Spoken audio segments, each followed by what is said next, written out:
And I think I mentioned to you that back then also, this would have been late 40s.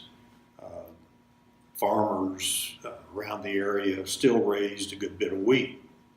And we did a rotation. My father, on the farm we lived on, did a 3-year rotation of raising corn, followed by wheat and oats. And the farm was 103 acres, and there was about 30 acres in each of these 3 fields.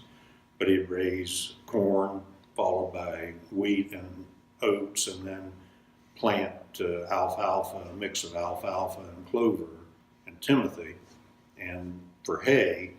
And we had dairy cattle and hogs there and so forth. But in that mix, part of it, like I say, would raise wheat. Well, back in the late 40s, I can remember taking wheat in a wagon pulled by, I think we had by then a Farmall BN in addition to the Farmall H, and going into Craig's elevator and setting in line. There'd be like 3 or 4 blocks of vehicles, a lot of wagons, some trucks with wheat on, waiting to get dumped at Craig's elevator, and spend about almost a day there. At that time, it was before the east silos were built. I'm talking the ones that are right next to the dumps. Mm-hmm.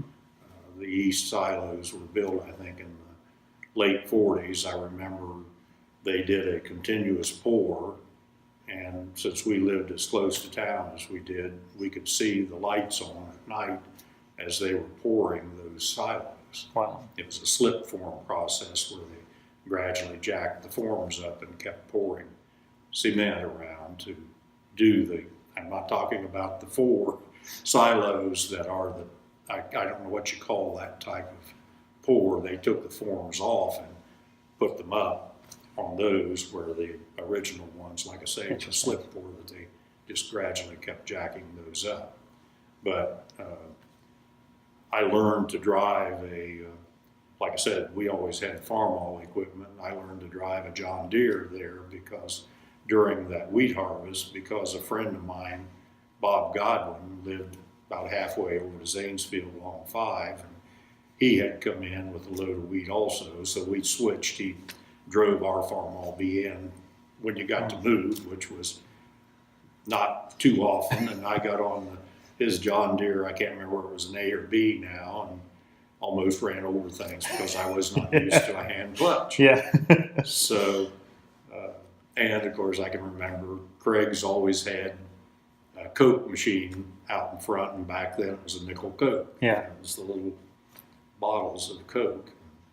So Wow. those were interesting to me memories. Yeah. Okay.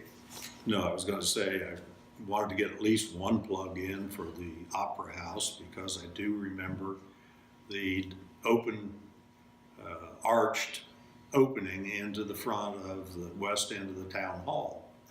And I don't know that I was ever at one of the Lions Club turkey raffles, but they had live turkeys at that time in the turkey raffle upstairs in the second floor of the town hall, the Opera House. Of course, now I'm on the West Liberty Historical Society, and also a member of the Town Hall Renovation Committee, so couldn't leave this without a plug. Absolutely, yeah, that's great. Opera House. That's a good plug, yeah. You know, 5 turkeys running around. Right. We hope to get it back in use as a place for entertainment. Sure. So.